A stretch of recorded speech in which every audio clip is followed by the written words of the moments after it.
Fran Clarkson, Derbyshire County Cricket Club Lead Physio, Trent Rockets, Women's Physio in the 100. Recently appointed Women's Pathway Physiotherapy Lead at the FA.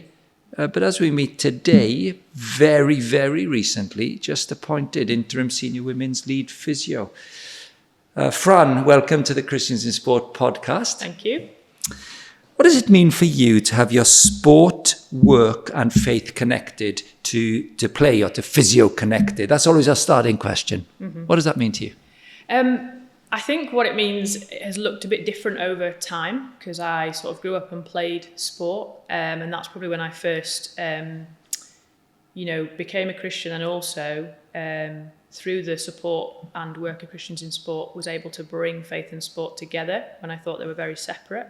And so what that sort of means for me now is recognising that every moment of every day, I am living and serving Jesus in the work that I do, in how I am, in how I conduct myself, and recognising that he's given me very specific ability and desire and love for sport, also a love for the career that I now work in, being a physio, and so I can just bring all that together day to day in what I'm doing.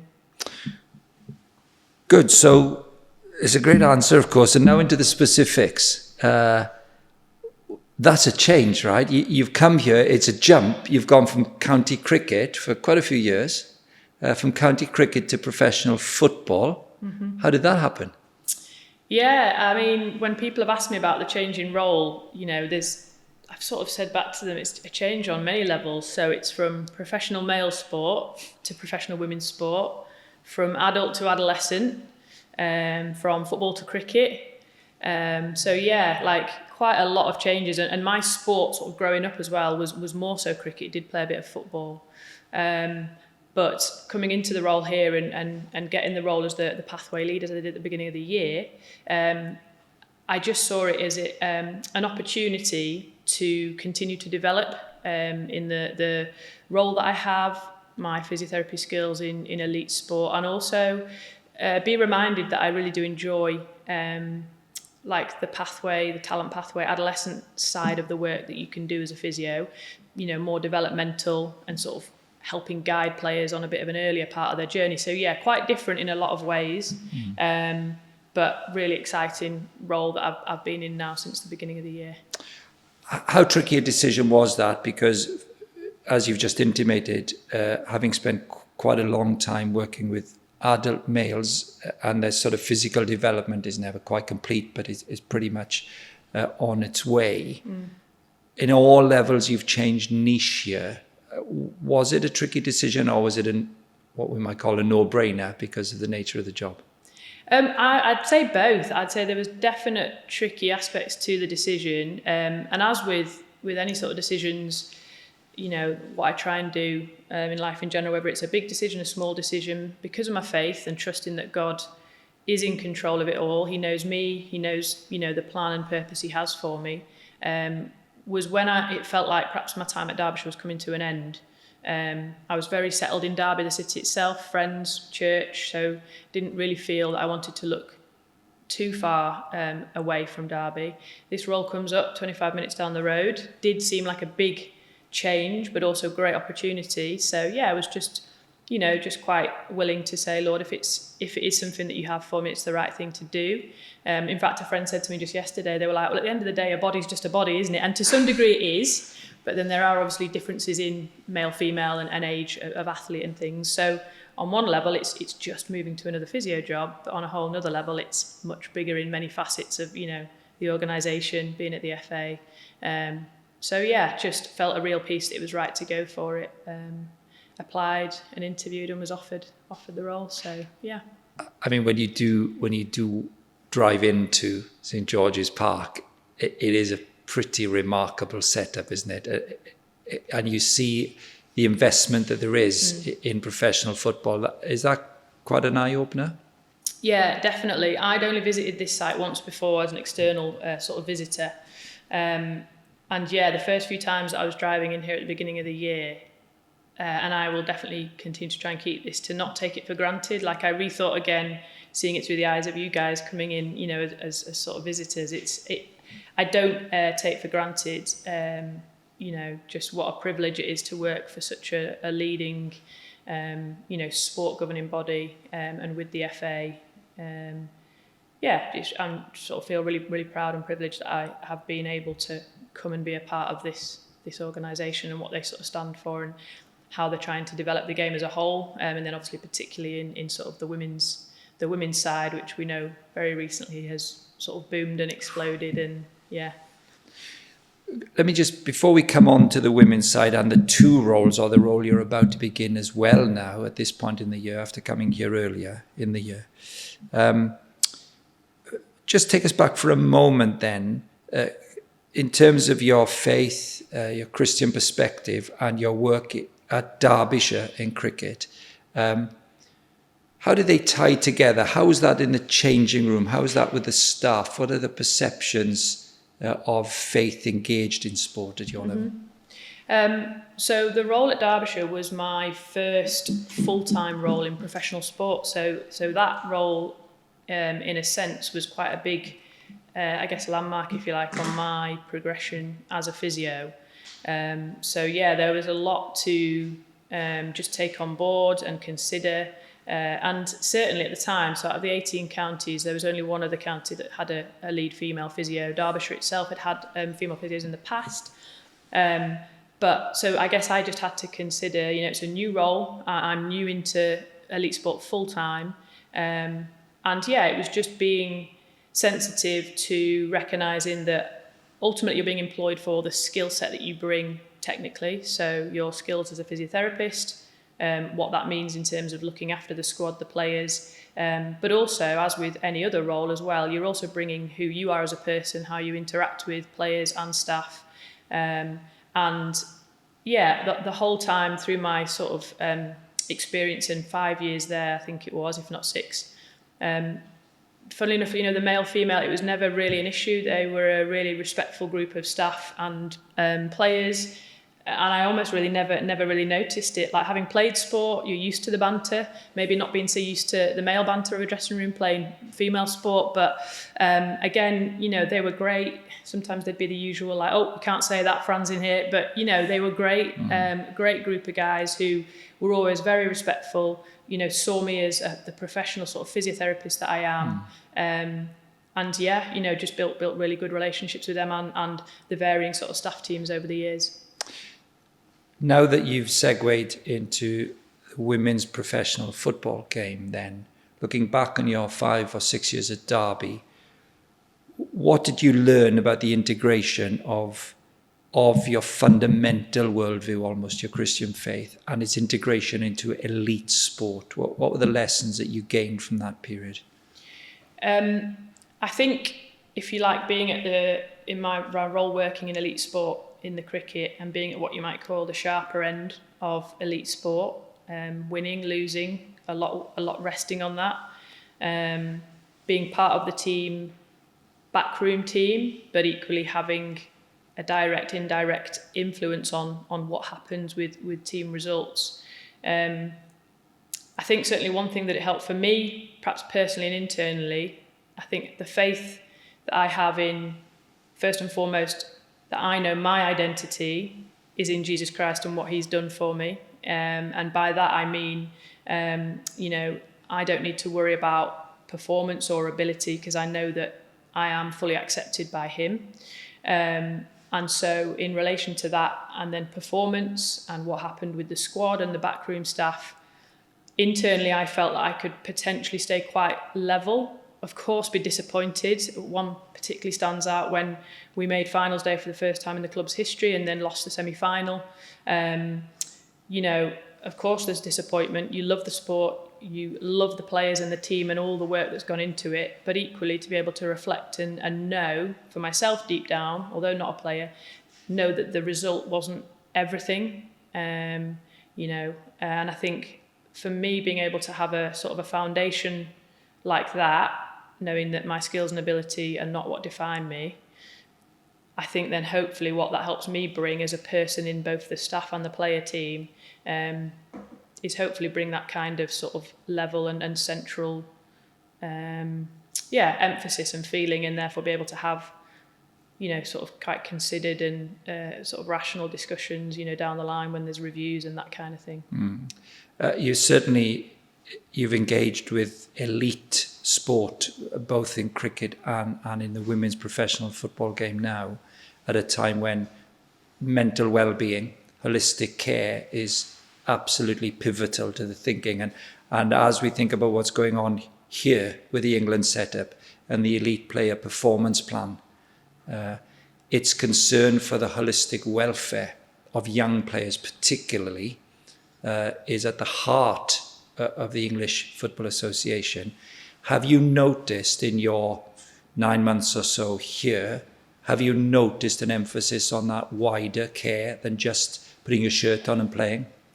Yeah, I would definitely say that I have, and I've really enjoyed so far my sort of integration working with, so although I look after the pathway sort of group and practitioners, I've been with like the 18s and 19s, and I've had a real sense from the beginning, from the staff team, the coaching team and the other practitioners within that team, there is a real obvious and genuine concern and care for the welfare of the players. But what I've been really conscious of is, yes, at this age group or the age groups, you want to have success, you are playing to win, but it definitely doesn't appear that it's at all costs. And from work colleagues and friends here at work, I do get a real sense that there is genuine concern for all players, wherever they might sit in a squad, and there's a real sort of desire to ensure that we're investing as much as we can in each player, whether that's on camp or off camp when they're back at clubs, and clubs are doing the same, and it's definitely developing, I think. And just the way that the women's game has progressed, that kind of support hopefully then becomes more the norm as you go, lower down through sort of club systems and academies and things like that. Yeah, that's very encouraging to hear. And it certainly seems to be the hallmark of what's going on at the Football Association of this last decade.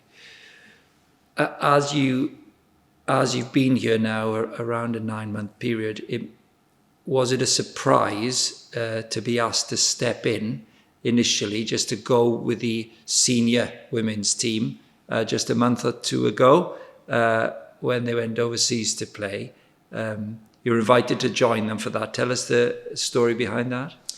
Yeah, so as again, in many organisations you have sort of, I'm trying to think of the word now, but you have sort of a backup or a contingency plan if staff are not available or things need to be shifted around. And it happened that, 2 camps ago when they were finishing off their World Cup qualification games, I was just asked to come and take the place of a physio that couldn't cover that camp.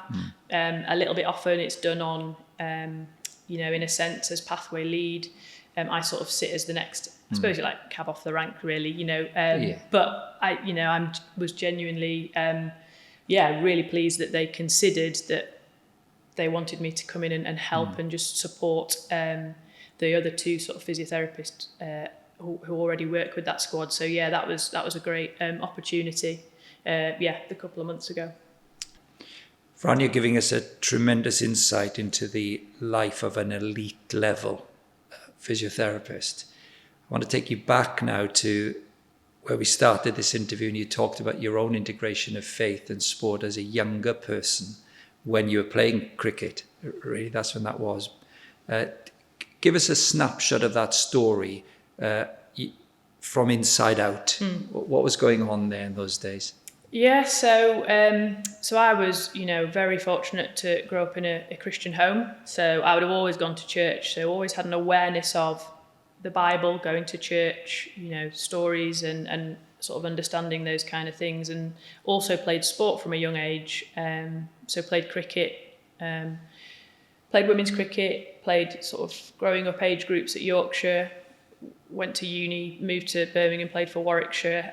But prior to sort of uni years, I sort of reached a real crunch point where I hadn't yet sort of committed personally to follow Jesus and everything that he represents and offers me. I hadn't made that commitment because I felt like sport and faith were separate.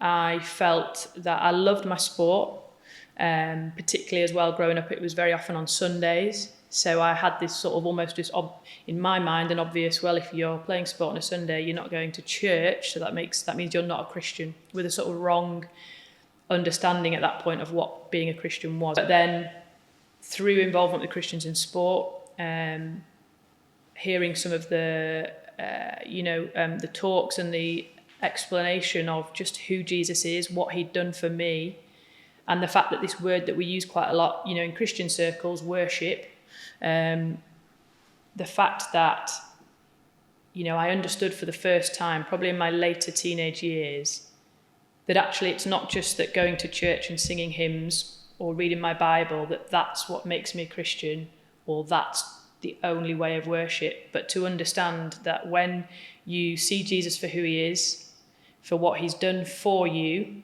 in dying on the cross in my place and offering me life to the full, my worship back to him is my whole life. It's everything I do, it's everything I think, it's not just church on a Sunday.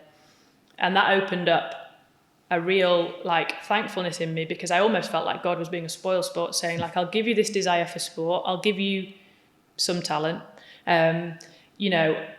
yet you can't do that because it's going to take you away from church and Christian activities. And actually to have that just made so plainly clear that God created me, he didn't make a mistake, I am who I am, and he knows me and he knows my desires and the things that I love to do, and that was just an amazing moment to realise that actually it's everything. So in everything I do, whether I am in church singing his praises, meeting with friends, and hearing his word, or I was out on the pitch playing my heart out, being alongside teammates, there's no difference in his eyes if you're doing it for him and in sort of thankfulness to what he's given you. So it opened everything up. Do you find your faith's been respected? Because inevitably you end up in conversations like that, natural, intuitive, talking about each other's lives, private lives. Is there a respect? Is it unexpected when people find out you have a faith? Give us a couple of examples. You don't need to name people, of course, but it's really lovely hearing of mutual respect in conversations about how you view life. I've so far I've had nothing but respect, which is great. And it was interesting. One conversation I do remember with a colleague earlier on this year. I think it was a cold evening here in February or March, raining. We were on a training camp. We were just watching pitch side as the players were training, and I can't remember how it came about, but in the conversation there was opportunity. I think it was are you religious or spiritual or this, that, the other? And I said, yes, I'm a Christian. And there was maybe a little bit of surprise, but almost more a response as to that must... And I talked about the fact to try and go to church on the weekends, every weekend, unless I'm working, and then I'm not able to be there. And sort of a recognition actually from my friend to be that must feel like in her words, a really nice sort of reset for the week. So she had, from her own experience, just an understanding of, that by going there and meeting with other people, sort of that was her sort of trying to understand what it must feel like to have a faith from that point of view. So it was great. Well, hold on there. That's really interesting. I suspect to many people listening to us now, I've never thought of it as the reset. But when your life is consumed by sport, you really have got to be on it all the time. Sleep, diet, rest, performance, train. There's so little chance to actually go outside that bubble. Your family, but anything else with people who aren't engaged in your family life or your sports life. Where does anyone go to have different experiences of time? So pin that down a bit more then. Church. We say church. Tell us about that community and why it's helpful to you as a human being. Do you know, it's funny you say that, because it also opened my eyes to be when she said it, I was like, oh yeah, it is actually. It massively is. So going to church, I go to a church in Derby, and it genuinely feels like they are my extended family. Now, that's not to say, like in family, you don't always get on with everybody, do you? But, when I walk through the doors there and you've got from babies up to 80, 90-year-old people, but because we all have a united love for Jesus, a united just gratitude for what he has given us in giving us that new life. You have that just the deepest connection that you could ever really have with another human being. And then on top of that, in that church environment, on a Sunday, you meet, you sing. Sometimes people will say, won't they, like singing at a football match, you're singing for your team, you're worshipping, you're praising because there's something that means so much to you. On a Sunday morning, the words that you're singing are just thankfulness to God for who he is and what he's done for you in Jesus. So there's that, and you're doing it with others around you. And then, someone from the front will just speak from a passage or a section or verses from the Bible, which as Christians we believe is God's word, and it's alive, and it's him speaking to us today. So what that will generally do on a Sunday, it does remind me to potentially lift my eyes up and not down in the, I've been in work all week and perhaps the different challenges and things that are going on, or maybe challenges in private life and just things that can be all consuming on many levels. And it just reminds me, it is a bit of a reset of, God is my creator. He's made me, and he's saved me.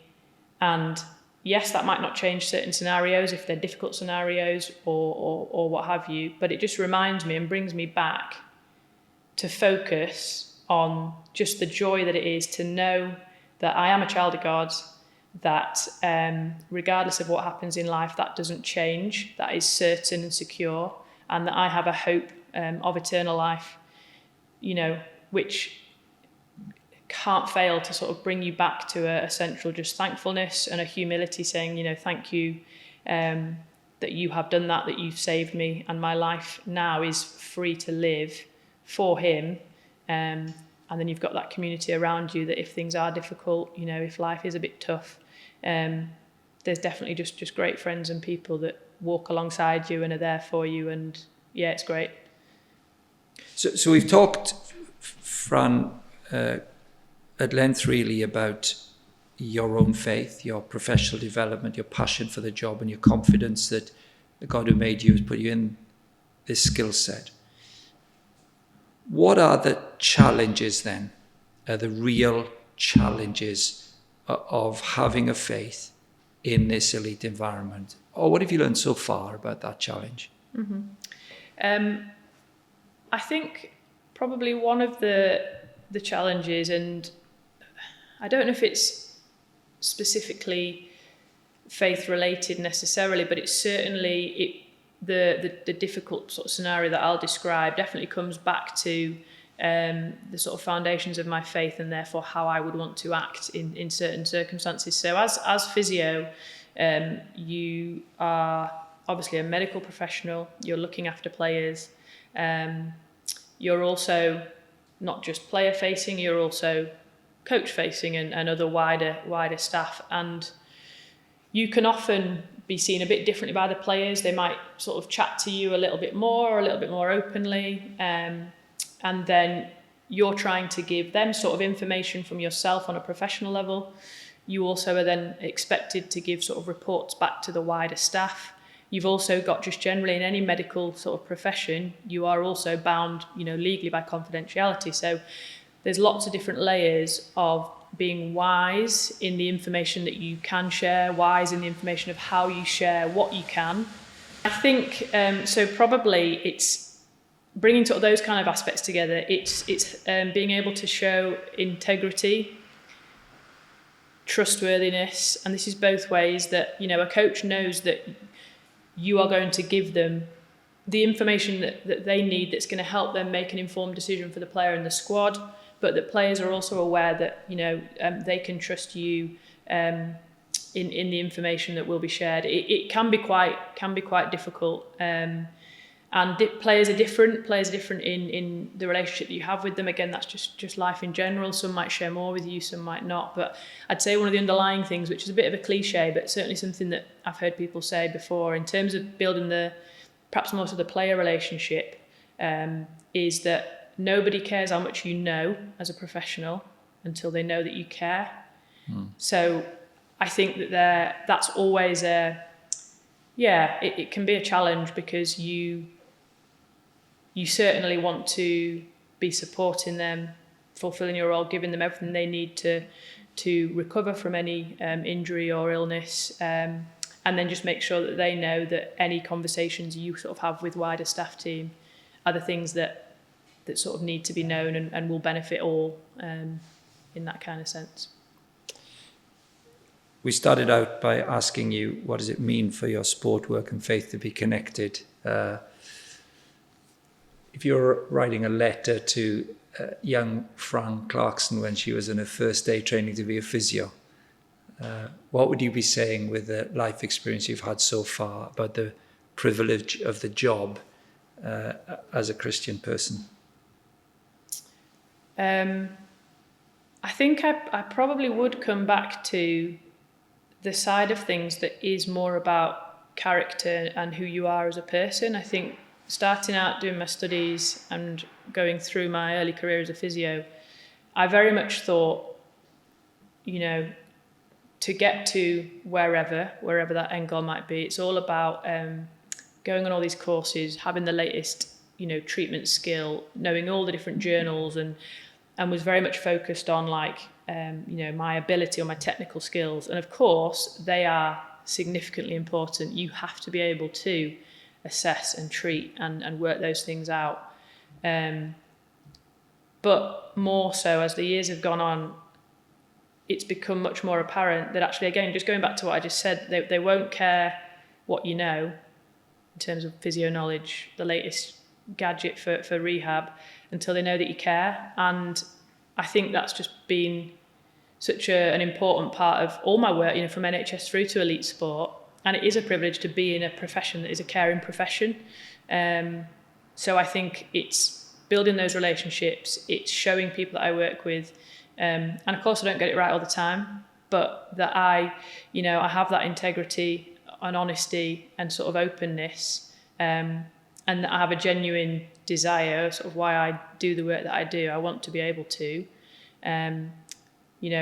help them to improve performance through using the skills that I have when they're injured, ill, and that really is, what motivates me in the work that I do. Fran Clarkson, thank you very much indeed. Welcome. Pleasure.